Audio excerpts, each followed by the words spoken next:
And welcome into the starting 11. I am Will West alongside my cohort, Chris Carroll. We give you the top 11 topics in the world of soccer with an EPL bend every Monday at 3:05. Chris, how are you today, sir? I'm great. Thanks, Will. How are you doing, mate? I am doing fantastic. Spurs got to win. At this point, we cherish them when we get them. So in the top four again, everything's fine. There never was a problem. What's everyone worried about? That's how I look at it. And you gave Wolves a kiss of death by backing them last week, so thanks very much. I did give Wolves the kiss of death I owe last you week. one. Yeah, that is fair. Here's how we do it here. The top 11 topics in the world of soccer. We take more of an English Premier League bend just because that's the top league in the world. And it's the one that, frankly, we watch the most. Chris is from Wolverhampton in England. I am from Knoxville, Tennessee. And we do the show live streaming from Knoxville, Tennessee, 3:05 every single Monday. All right, Chris, let's get right to it. Point number one today. Has Newcastle's bubble burst? They've fallen out of the top four. They're sitting at fifth. They've only had 2 losses on the season, but both of those went to Liverpool, and now it looks like they may have some troubles. Yeah, they do. I don't think the bubble's burst. And every year there's one club that sort of threatens the top four that's not used to being there. And then they drop away. And it could be Newcastle's season, this. But I've got a feeling that they're just going through a little blip, just like everybody else seems to be doing. It seems to be changing weekly, this. And they've got the quality in the team, I think, to get themselves out of it. They've got goals. I know they're struggling for goals right now. That's the issue. And they've drawn a lot of games. But I don't think they're going to fall away. I think the spirit's still good in the team, in the camp, which is a great sign. But they got the goal scorers, and I think, like I say, I think everyone else has had a little blip. I think Newcastle is going through a blip, and I can see him getting back out of it and turning things around again. So I think it's temporary, this one. I think that we talked about Newcastle a few weeks ago of how have they improved so much under Eddie Howe. And my big question that I had for them for the second half of the season is where the goal's going to come from, because you can't count on Almiron to finish with 16 goals on the season, 17 goals in the season. He's sitting on 6, right? Or it's 10 right now. He had 6 in the month of October alone. And now he's had 1 goal in 7 matches. And so now that he's kind of back down to earth, if you look at his career, 1 season in Atlanta in the MLS did he have 12 goals. Otherwise, he's never had double-digit goals in any other season but this one. So I look at Almiron and say the goals have to come from somewhere else. So Callum Wilson, Joe Linton, whoever it might be, other people are going to have to score because he was the guy that provided the majority of the firepower in the attacking third for Newcastle that allowed them to win so many matches. Now, the one thing they don't do is, my gosh, they don't go away, right? So even in these matches where they're not able to finish, they're dominating time of possession. They're dominating. If you look at the number of shots that they have, the shots are there. The shots on target are there. Time of possession is there. They just can't seem to finish. And I wonder who it's going to be for this team that can help them finish. Because at the end of the day, yes, they're 5th, but and they're winless in their last 4, but they have a match at hand against Spurs, right? They're barely outside of that top 4, so they just have to figure out somebody else besides Almiron that can score. And I think that they'll be okay. Now, the question is, who's that going to be? Because there's half the league right now that doesn't know who's going to be able to finish for them when they make plays and get the ball into the penalty area. Yeah, that's true.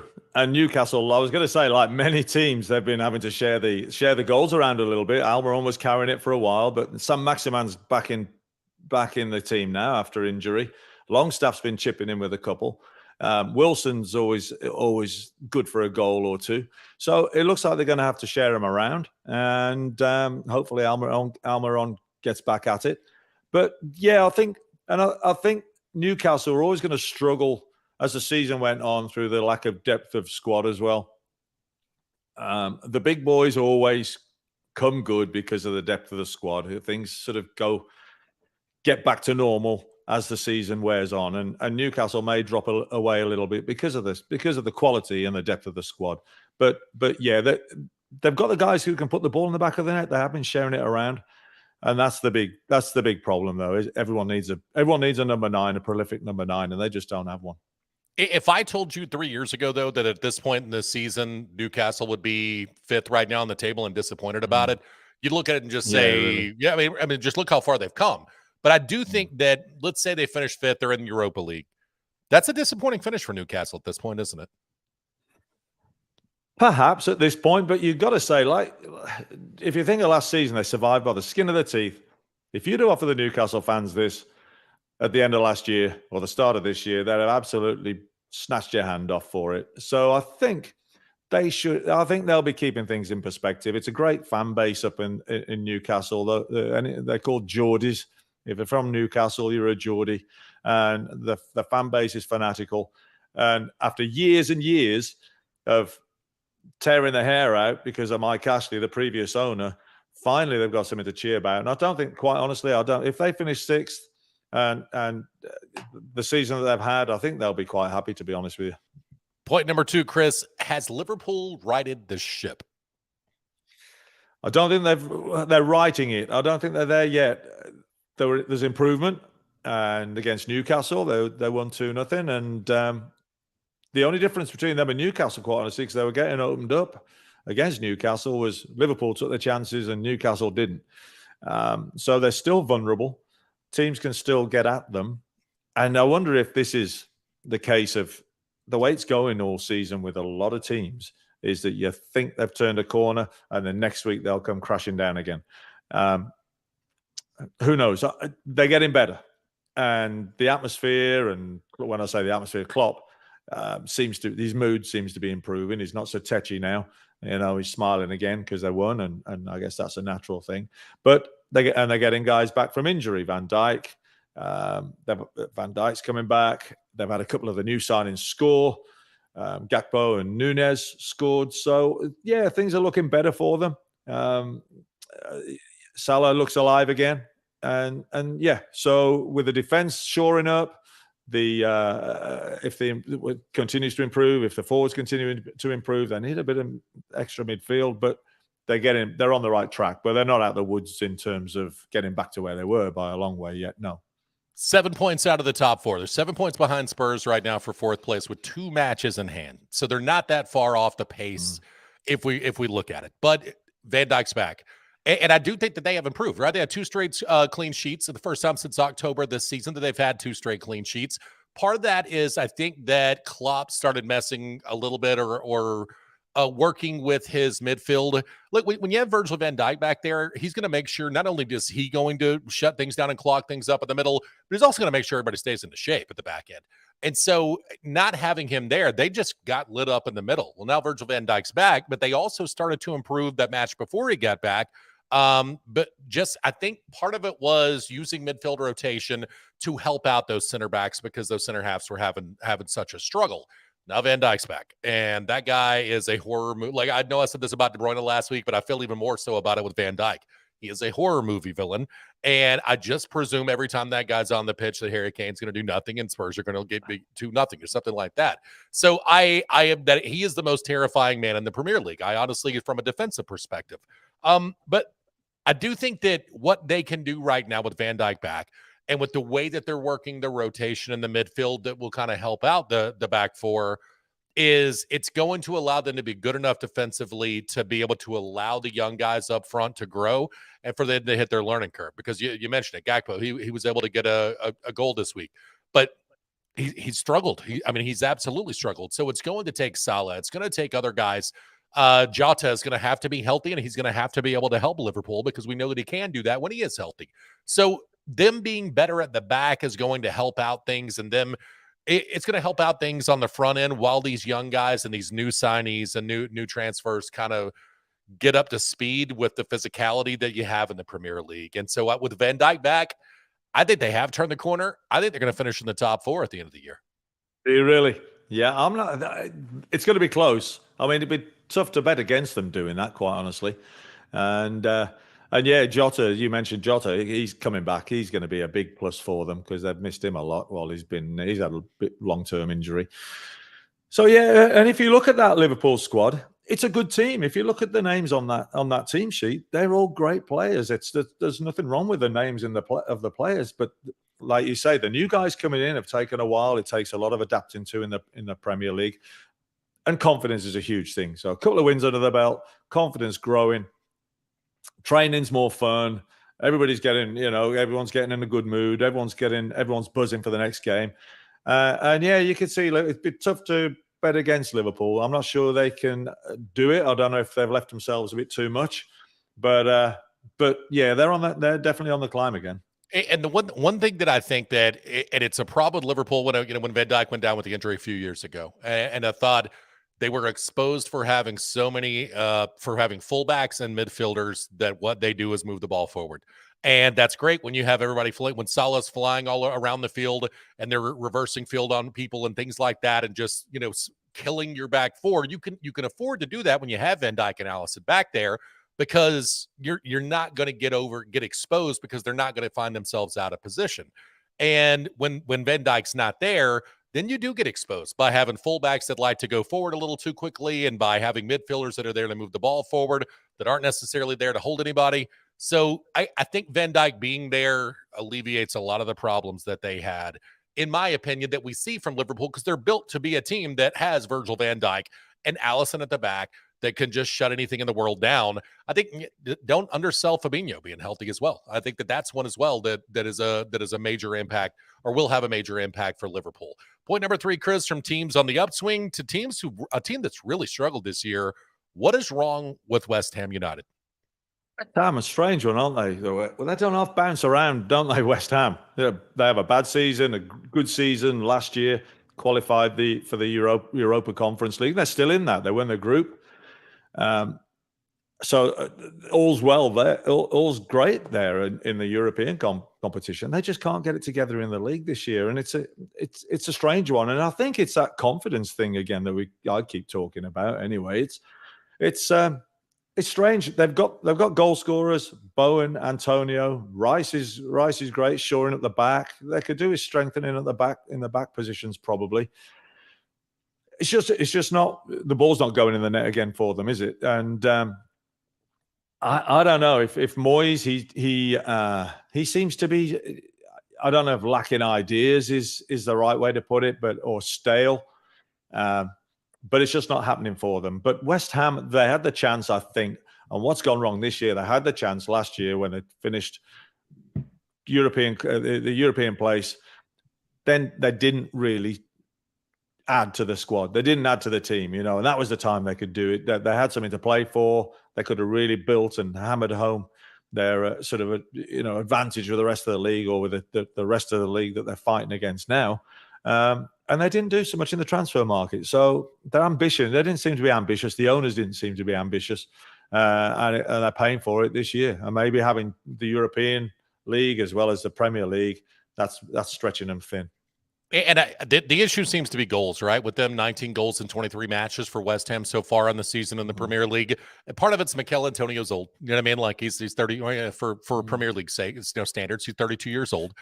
Do you bring in Danny Ings? And Danny Ings has been injured, right? He's got injured in his debut, and he's been injured for the most part. He got to play 20 minutes a couple weeks ago, and that's he just hasn't played a ton. So that is part of it, because I did think bringing Danny Ings in was going to clear up some of the goal issues that they have. Kurt Zuma is their highest paid player. I'd say I bring up a Lakers guard instead of a center half for West Ham, but he's their highest paid player, and he's been injured as well. So they've dealt with injuries. But part of this isn't this how it normally goes with David Moyes, right? Where you get some overachieving and you get the high highs, but when the lows come in, they go really low, and then someone has to move on from David Moyes. But fantastic manager. I'm not trying to take anything away from him, but that was my initial thought when I looked at this team as well. There's David Moyes again. But they've dealt with a ton of injuries, especially in scoring from their top scoring players. Skamaka is back. So he's back, and that's going to help. But right now, if you look at it, their top two goal scorers have 4 goals and 3 goals. Right? Bowen's their top goal scorer at 4 goals on the season. They just need more scoring from their forwards, and maybe those forwards getting healthy and coming back. We've talked about a lot of teams that how are they going to survive their injuries that they have right now. West Ham could be a team on the come up, because the guys that have been injured for most of the season, they're all coming back to the pitch right now, and it's just a matter of getting them fit enough and healthy enough to be able to play a full 90 minutes. Yeah, I think their problems are just, fortunately for them, there's probably 6 teams around them with the same problem, so no one's getting detached at the bottom. Otherwise, they would be right in it. But like we mentioned on this show over the last few weeks, is the goal scorers. They just don't seem to be around, and so Danny Ings, you mentioned him. I really like Danny Ings and him coming back. He was unfortunate on his debut. I mean, how many times that happened? You'd get injured on your debut. But so he's coming back. He could bail them out. If he has a run from now till the end of the season, he could really bail them out. He's the type of guy, like I say, I really rate him. And so I think West Ham are going to be okay.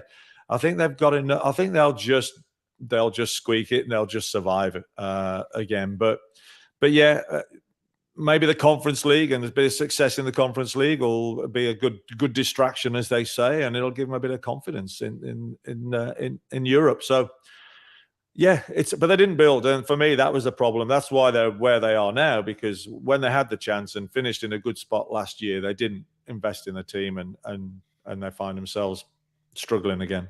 I do agree with you, though, that I think they're going to be okay as well. I don't think they're going to be relegated. Part of that is they do have a few really, really quality players that some of the other teams at the bottom of the table don't have.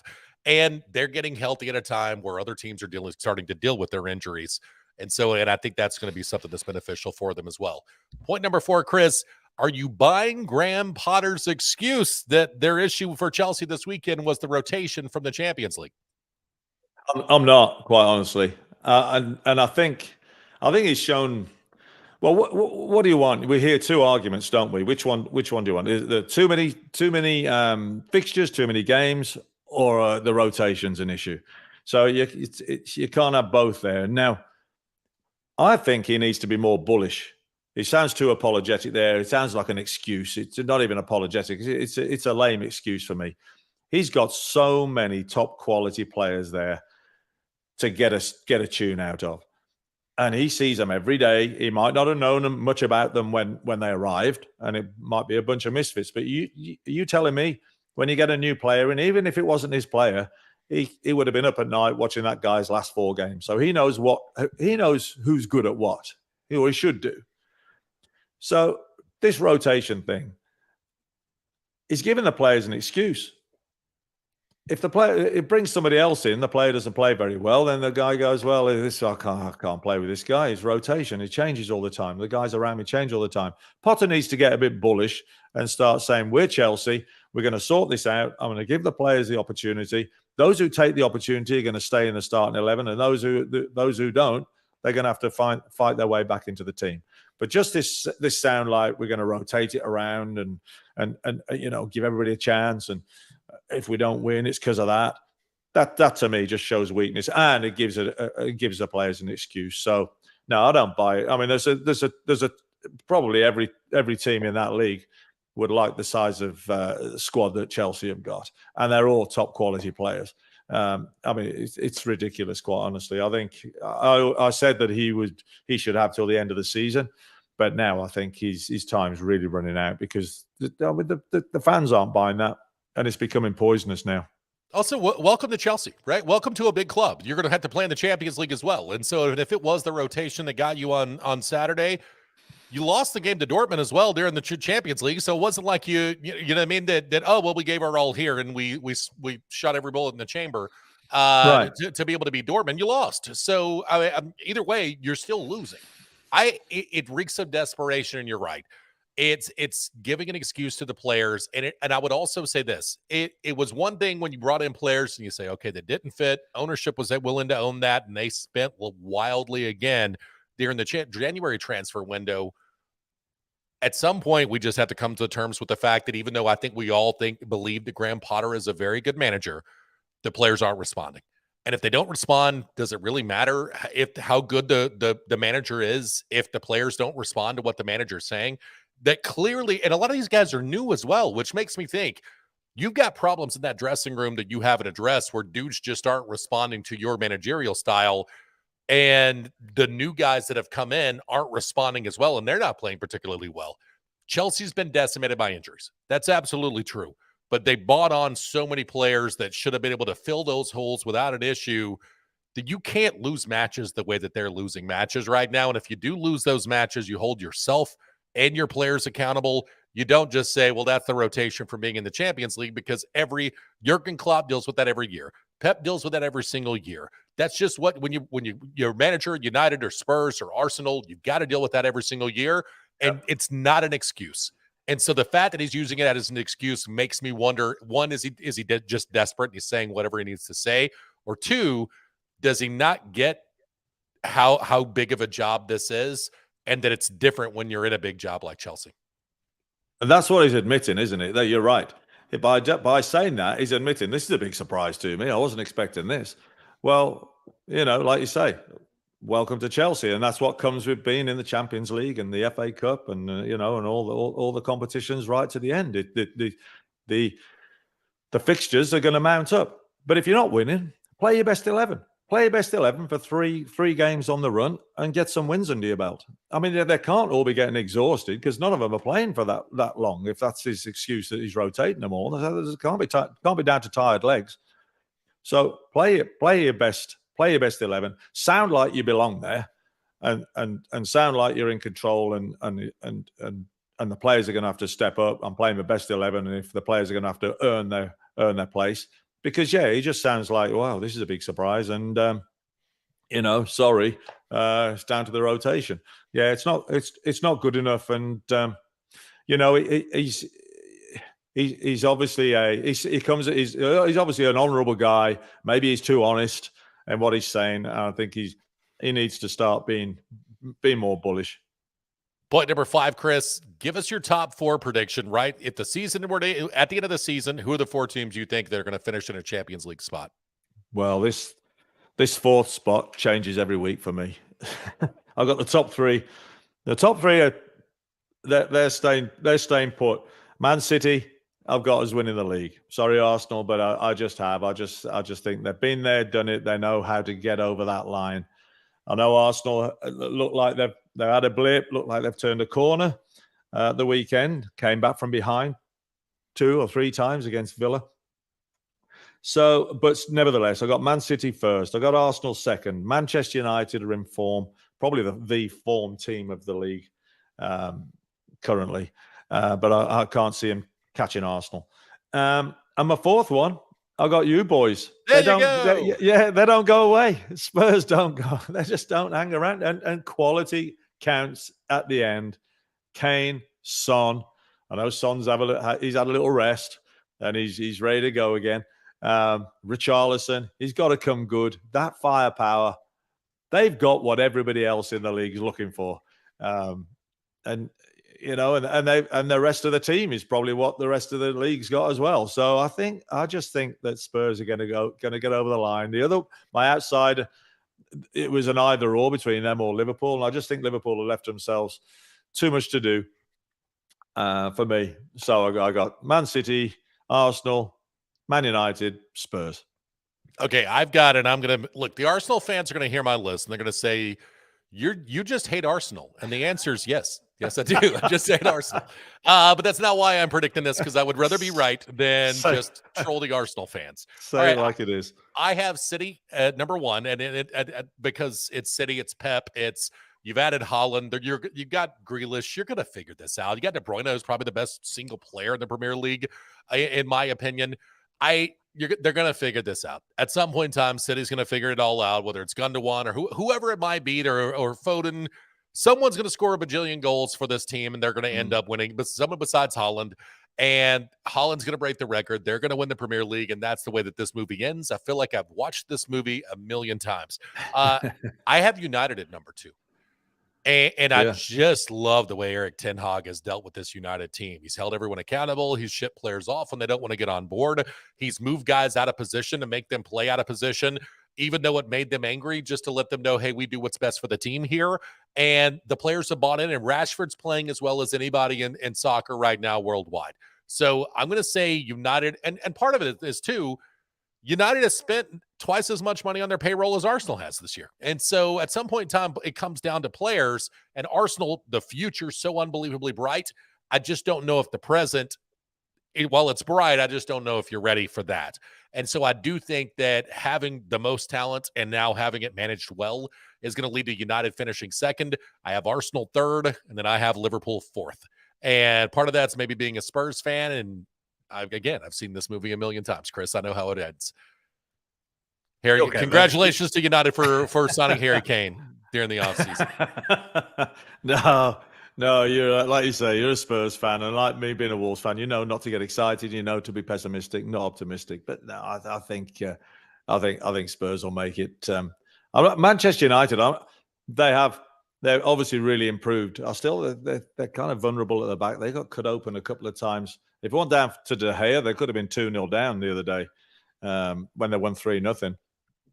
But yeah, he's done a great job with them. Will he catch Arsenal? I don't know. So the difference between us, I got Spurs, you've got Liverpool, Yeah. for the fourth one. And then it's just I have United at second and Arsenal right? third. You have Arsenal second and United third.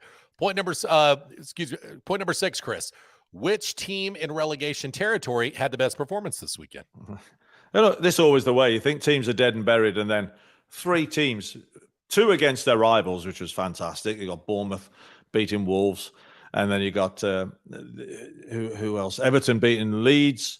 But the biggest result for me was Southampton beating Chelsea away. One, because it's against one of the big clubs, so psychologically it's such a boost, and you just didn't see that happening at all. But 2, it just keeps Southampton still there. I think 3 points from safety. You know that no one's getting detached. All of a sudden now, I mean, you had Southampton, right? Southampton dead and buried. A couple of decent results. And look now they're in touching distance of escaping that bottom 3. So that was the big one. That was the best result for me, Southampton against Chelsea, just because it keeps them. They're still at the bottom, but it keeps them in touch with everybody else. And psychologically, that's huge. So I started to go with Bournemouth because that Wolves team's been scorching hot. But if you look at it statistically, they still got killed in every category, right? It's just Wolves couldn't finish. At the end of the day, Wolves couldn't finish. I started to go with Southampton, and I looked at it, and Chelsea crushed them in every statistical category. So I'm going to go Everton against Leeds. They dominated that match, absolutely dominated, and they've struggled with Calvert-Lewin. I love what Sean Dyche is doing with Calvert-Lewin, just saying, you know what? You want to play, but it even said, hey, a lot of times guys try to play when they don't need to. Let's figure this out. You have Mape. You have other scoring options, Gray, that can be there as well. And we have Dwight McNeil's a fantastic player at a forward position. You have you have players. So let's let this guy get healthy, and maybe that helps us out in a run a month from now, 2 weeks from now, whenever it might be. But they dominated that match, absolutely dominated that match in every statistical category against Leeds. It did take almost a fluke goal for them to be able to get that 1-0 win, but they did get it, and they dominated it. And so, to me, it's not just what results, it's how are you playing? Because I don't know that Southampton played a whole lot better. They just, it's James Ward-Prowse is James Ward-Prowse. And then and Bournemouth, just Wolves couldn't finish. And now story of your life. If it was a Wolves fan, Chris, apologies for bringing that up. But Wolves did dominate that match. And Southampton was just able to, Bournemouth was just able to break through. So I'll say it's Everton because they're not completely clear yet, but man, do they seem to be on the right track. And the fact that they were able to take another team that was also in relegation territory that just had a managerial change as well and smoke them up and down the field, I think to me that was the best single performance, if not maybe the best result. Yeah, performance-wise, that was the best outcome of the 3. And the fact that it's against one of their rivals that are down there with them, it's like a 6-pointer. You put distance between them. So yeah, it was good for a couple of reasons. They are playing well. They're playing better, I should say. Everton are. Dyche has done a fantastic job. They look like they've got belief. They look like they're structured. They look like they're solid, and they all know what they're doing. And working hard, and those are the prerequisites. If you're doing all those, you've got half a chance, and then you got to nick a goal, and that's what everyone's struggling with, isn't it? But yeah, Wolves likewise Wolves couldn't score. They did dominate the game. Bournemouth get one chance, and it goes in off his waist, and there you go. But if you can't put the ball in the back of the net, it doesn't matter how much possession you have. So that's the same old, the usual story with Wolves. Yeah, that was good result for Everton out of the bottom 3. And again, psychologically, really good for them. All right, point number 7, Chris. Newcastle, can they end their trophy drought this weekend in a Carabao Cup final against Manchester United? So I'm seeing, is it 68 years it has been since they've won a domestic trophy. Is that where we're at right now for Newcastle? Yeah, I think 64, I think, maybe. Okay. 1969. Okay. Yeah, 1969 was the last time. I'm not here to I math. yeah, no, I had to look it up. But they won a trophy called the Fairs Cup, which was the precursor to the UEFA Cup and has now become the UEFA League, I guess. UEFA League, is it? Yeah. So it's an old trophy, and 1969 they won it last, and it's been a long time for those Newcastle fans. Like I was saying to them, like I was saying earlier on in the show, the Geordies, the Newcastle fans, they are desperate. They're desperate for silverware, and they're up against an in-form Man United. I hope just to have things shared around a little bit. I again, nothing against Man United. They've won their fair share over the years. Nothing lately. But I hope Newcastle can do it. And I just think they're up against it. They're going to be without the keeper. They're probably going to have the third choice keeper up against it because of the informed Man United. But those fans are going to they're going to make an atmosphere at Wembley Stadium, and it's going to be a great. I think often the League Cup final can be a bit of a boring affair, and it's now called the Carabao Cup. Forgive me, for years it was the League Cup. They never used to have a sponsor, but lately it's been the last 20, 30 years, I suppose, has been sponsors. But anyway, the League Cup, yeah, it can be a boring affair unless your team's involved in it. But yeah, I hope that Newcastle can win just to have things shared around, give the Geordies something to cheer about. They've suffered for long enough. I would love to see Newcastle win this. Just love it. You're right. One, to spread things around. Two, to reward that fan base that has stuck with their team through thick and thin, and those players who have turned this around from that's a team that you're wondering, man, that's an awfully big club to be so close to relegation every single year, to now being close to the top four with a really good chance to finish this thing and go to the Champions League. I would love to see them get some silverware, especially if that's the consolation prize for them not having, if they're falling out of the top four, because Spurs are doing a little better and Liverpool seems to be in form right now. I just don't believe it's going to happen, though. And it comes down to Nick Pope at the end of the day. And I know Hal said that he pointed it out, and I agree with him completely. It is absolutely ridiculous that you're going to miss a cup tie because of a red card situation that happened during a Premier League match, but them's the rules. And so I don't know how at the time that I saw him talk about it said he didn't know if there was a way to appeal, but it doesn't seem that there is a way to appeal. You can't use your second choice option because he actually played for United in 2 Carabao Cup matches earlier in the season on loan.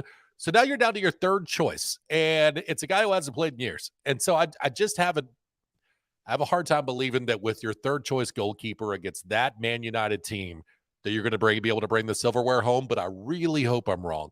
I really, really do. Am I wrong are me and Hal wrong to be upset that Nick Pope has to sit out a cup final because he got a red card in the match before in the Premier League? Yeah, I think it's harsh that when he gets the red card in a different competition. I think maybe they should separate the competitions and cards and do things that way. But like you say, if that's the rule, that's the rule. But yeah, that is a big one for Newcastle. It's a big. I think Karius is the next guy up, who had an absolute nightmare for Liverpool in the was it the European Cup final, I think. So yeah, he hasn't done much since then, but. Yeah, so they're up against it. They were up against it anyway, even if they had Nick Pope in goal against, like I say, inform Manchester United. But hey, it could be their year. All right, point number 8, Chris. Let's talk about the Carabao Cup. Do we still need the Carabao Cup? There are a lot of managers who have said enough already with the domestic cups. You being an Englishman, do you want to see Carabao Cup go away? Do we still need the EFL Cup? Well, an Englishman of a certain age as well. So it's tradition, and I'm all for tradition. I'd like to keep traditions. It's been there for since the back in the 60s, the League Cup, Carabao Cup, and I think the only managers who are saying we should get rid of it, quite honestly, are perhaps the top 6 managers of the big 6 who compete on all sorts of fronts for everything else. The Premier League, Champions League, FA Cup, etc. The League Cup, Carabao Cup, that's another opportunity, if you like, for all the rest to have a shot at winning some kind of silverware. when your Cities or your Uniteds or whoever will play a weakened team, because it's not a priority of theirs. But to everybody else, to the other 86 teams in England, it is a priority. Or it's they'd love to win it, and for those Newcastle fans, if Newcastle win it on Saturday, they'll be absolutely delighted, and it'll stay with them. I tell you what, Wolves. Wolves won 2 League Cups. One in the 70s, one in the 80s. I went to both games. If I hadn't have had the League Cup, Carabao Cup, I would have had absolutely nothing, nothing to cheer about.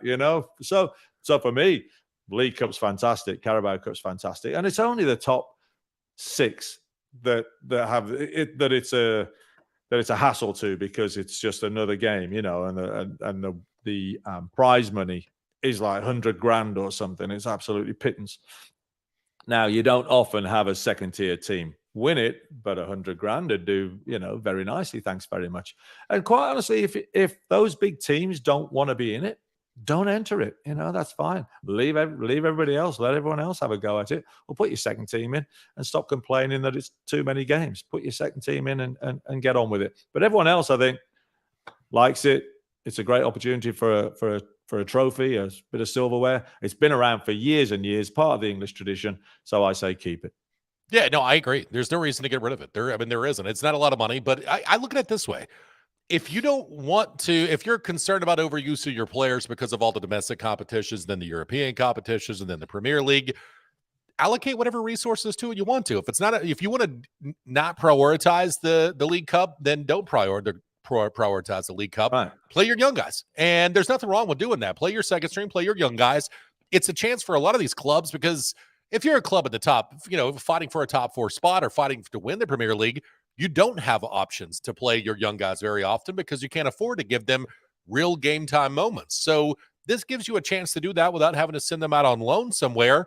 Use those cup ties for your young guys. Play them, because you're right, it does mean a ton to the other teams out there. Look, to United, to their fans, maybe that'll mean something, but normally that's not going to mean anything to them to win the Carabao Cup. But to Newcastle, to be able to win silver for the first time, you mentioned it, 54 years since they've won anything. I think it's 68 since they've won domestic cup, something like that. So for them to be able to break that drought it would be incredible for those fans. So no, yeah, there is still an importance, I believe, to having the League Cup. And if you're worried about overuse of your players, don't let your top players play your young guys, and get sent home early, and prioritize, the FA Cup, prioritize the Champions League and the Premier League if you'd like to do it that way. Point number 9, Chris, your target man. One player you're targeting to have a big match week this weekend. I got Ollie Watkins for Villa. He scored 4 goals in 4 games, and they're away at Everton this week. So I think Villa are playing some good stuff. I think they were, like I said earlier on the show, they were unlucky to lose 4-2. The scoreline sort of flattered Arsenal, I think. And Arsenal Villa played some good stuff. Watkins scored 4 goals in 4 games. So the confidence is generally high at Villa, and I could see him causing Everton some problems. So yeah, I've got Watkins to continue his streak. He's my target man. I'll go with Dwight McNeil. I'll stay in the same match. I'll say Dwight McNeil, Everton against Villa. And I feel bad because I really like Aston Villa, but I feel bad picking on Villa. I feel like I'm picking on Villa just a little bit. And that's because I am, because you've given up 11 goals in 3 matches. So that's why I'm picking on them. So I'm going to have to be wrong first about taking someone who's playing against Villa as being a person who has a huge match week. I guess I was wrong on which Arsenal player last week, but gracious, you're at 11 goals in 3 matches. You've got problems there at the back end that you've got to figure out. It does seem like they're fine against center forwards. So it seems to be the other positions, the other forward positions and midfielders that are just lighting them up like a Christmas tree. So I'll say Dwight McNeil, as well as he's played under his former manager, Sean Dyche, I'll say that's the guy that I think is going to go off this weekend for Everton, because until Calvert-Lewin gets healthy again, they've got to find somebody else that can kind of finish things off. Mape could end up being the guy, but I'll say it ends up being Dwight McNeil this weekend. All right, Chris, I saw this at goal.com. There's a manager in Europe that owns a very, very large agency, or excuse me, an agent in Europe that owns a very large agency that said Erling Haaland is now worth 1 billion euros. And so I'll ask you the question. Have one, of transfer fees gotten out of hand? Two, do you see them coming back down to earth in any time in the near future? One, yes, they have got out of hand, in my opinion, and two, I, maybe slowing down, but you couldn't have $1 billion transfer fee, could you? No, I don't know if that's what he was implying, or if he was saying that he's worth that amount of money now, but I'm going to go. This is like all our yesterdays here. I'm going to go back to 1979 again, and the first million pound player in the world was Trevor Francis, and he went from Birmingham City to Nottingham Forest. That year they won the European Cup. The next year they won the European Cup to Nottingham Forest. So they broke that barrier. Forest did, and it worked for them. It paid dividends for them in a big way, and that was a major barrier. That 1 billion. Now look where we are, and you're looking at 200 million now for Neymar. I mean, we couldn't get there, could we? We couldn't get to a billion. Surely not. We're not going to get that far, but it has. It's got silly, and I think there's too big. The fees are too big for guys who haven't proved themselves at the moment as well. And I think that's the if a player was. I mean, Haaland went for 60 million, didn't he? Ish to Manchester City. There's players now going for way more than that have done half of what Haaland did. So I think that's the crazy thing here. Where it stops, in the next 50 years, who knows? But it's too fast. It's happening too quickly, and I don't know if clubs are going to suffer for it in the long run. But it's gone ridiculous. I think they have gotten somewhat out of hand. I don't like. It's a lot of money, but at the same time, look at how much more money, especially the English Premier League, is making. When you've renegotiated your deal in the U.S., you're making a ton of money. You renegotiated your deal in China, you're making a ton of money. Renegotiate your deal in Singapore, you're making a ton of money.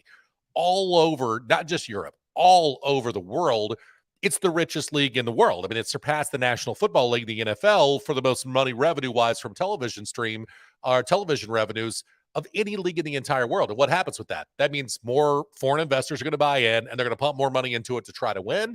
It means more money that's going to be readily available to the players, because the players are going to say, hey, ownership, you don't just get to keep all of this money. You're going to have to spread the wealth as well. So while owners are making so much more money, players are then going to make so much more money. And teams, on those transfer fees, that's the one thing I wonder about. If players demand larger salaries, is that going to lessen some of these transfer fees? And so that's, I think, one thing that could bring a market correction. Here's the other thing, Chris. Financial fair play. If what happens with City leads to legitimately UEFA and the Premier League enforcing financial fair play the way that it's supposed to be enforced, does that mean maybe teams can't spend £200 million on a transfer fee to bring in a 27-year-old winger or something like that? Well, that would be a certain amount of control, wouldn't it? Although Chelsea seem to be getting around it quite nicely at the moment. Thanks very much. And I don't want to see a cap put on it, to be honest with you. I'm all for free trade, pay how much you can afford. And you're right, there's so much money. What seems ridiculous, and what seemed ridiculous 10 years ago, is happening now. So even though things seem ridiculous in the future, they could quite possibly be happening because of the amount of money that the TV, like you say, the TV deals have been done for. So if a team can afford it, if a club can afford it, and they're not breaking the rules, have at it, I say. But where it does get to, who knows? And here's the other thing. You have a generation coming up that the young people right now, I'll wear a soccer jersey out somewhere, and it's always a kid that stops me. So it's not like the money's going to stay where it is right now. It's just going to grow and grow and grow. And especially at a time when people aren't watching things on television, right? People watch Netflix. They don't, HBO Max. They're not watching broadcast television or cable television either. So you're able to, if you can get people to watch, and really in the United States, you can get them to watch sports and some news, and that's it. But worldwide, people are watching the EPL and I do wonder about this. Are we going to get to the point where the EPL can just afford so much more money than everybody else can because of how much money they're bringing in revenue? And it's going to be so much higher than Serie A. It's going to be so much higher than League One. That's a question that I have about the future of transfer fees in soccer, is that it's only England right now that's pulling in this kind of television revenue, because ESPN, they're doing everything they can with Bundesliga, and Bundesliga is a really fun product to watch, but it's not pulling eyeballs. People aren't showing up at bars at 6, 7 a.m. local time in the United States to be able to watch Bundesliga matches. It's not happening. No, that's true. And if you think where it could go, and you take the States where we are, it's just the viewers, it's growing, but compared to the population, it's just scratched the surface, really. So where it can get to, and the money that can come into the game, is massive compared to what's, I guess, compared to what's in it already. So yeah, it's the sky's the limit, and you say, as you say, the generations keep coming through. It's huge. It feels like it's huge in the States already, but there's so much more room for growth, and then you got your Asia and all around the world. Massive India, it's huge. Yeah, India's growing those markets as well. So yeah, crikey, there's so much more room for growth when you think about it. All right, final point, Chris. Match of the week and upset pick of the week. Give us your match of the week first, if you don't mind. Yeah, sure. My match of the week, I think this week, mine anyway, but all eyes are going to be on Arsenal and see how they go. So I got Leicester against Arsenal. I think Leicester are going to be tough for Arsenal to beat as well. Leicester, they played really well the other day. Who were they playing? Man United, weren't they? Yeah, they could have been 2 up. But for David De Gea making 2 world-class saves, Leicester could have been 2 up in that game. So everyone wants to see if Arsenal are over the blip. They turned it around against Villa. So for me, it's Leicester v Arsenal. I'll say my match of the week, it's Spurs Chelsea. And really the match of the week is probably the League Cup final, the Carabao Cup final, because let's see if Newcastle can break through. If Nick Pope was there, that would change things for me, but he's not. And so I have my doubts. But really, Spurs Chelsea, the biggest reason is 2 huge clubs. It's a derby. It's the 2 London teams going against each other. But the biggest reason is somebody's going to absolutely panic, right? If Potter loses that match against Spurs, I don't know that he survives the next week. And this is 2 weeks removed from everyone saying, well, I think he's going to be at least good a few months or to the end of the season. I don't know that he survives. If they lose 2-0 to Spurs, 3-0, 3-1 to Spurs or something like that, I just don't know if he's going to be able to make it. And if Spurs lose to Chelsea, as a Spurs fan, I'll just tell you, I'll be on social media saying, we can't even beat Chelsea, for gosh sakes. Look at how terrible we are. So because of the panic factor, that is my match of the week. Your upset pick of the week, Chris. Upset of the week. Tricky for me to find an upset this week, but I got a sneaky feeling for Crystal Palace. They're at home to Liverpool. So the upset will be for Palace to beat Liverpool. And it's because Palace is such a difficult place to go and play. The crowd always behind they're always making a noise. They're always making it difficult for opponents. Palace, for me, they're a better team than the league position suggests as well. Again, they just have trouble putting the ball in the back of the net, but they got players who can. So I've got them as beating Liverpool. I think they've got one loss in the last 5 games. Liverpool, a little bit shaky still. They're turning the corner, but yeah, I think that upset for me, Palace against Liverpool. All right, so I'll actually go with Forest against West Ham. Forest at West Ham, they're a massive underdog. And so maybe for me, a little bit of that is that you just have such incredible value for Forest against West Ham. West Ham has played better or had played better before this match against Spurs. So I understand that. They are at home, and it's not like Forest has been, you know what I mean? It's not like they're setting the world on fire. So I understand why West Ham is a favorite. But this almost looks like a sucker bet when you look at what the number is on the money line for Forest. And I guess I'll be the sucker and I will jump on top of it. And so I'll get Forest -4 or +400 against West Ham this weekend. Chris, fantastic job, sir. Well, you too, mate. Hey, Enjoyed it. Good luck to Wolves this weekend. Good luck to Newcastle. I would love to see Newcastle be able to bring home some silver this weekend. Yeah, thank you very much. Yeah, me too. Yeah, so go Newcastle. And remember, starting 11, like, subscribe. We'll be back with another starting 11 next Monday at 3:05 Eastern Time.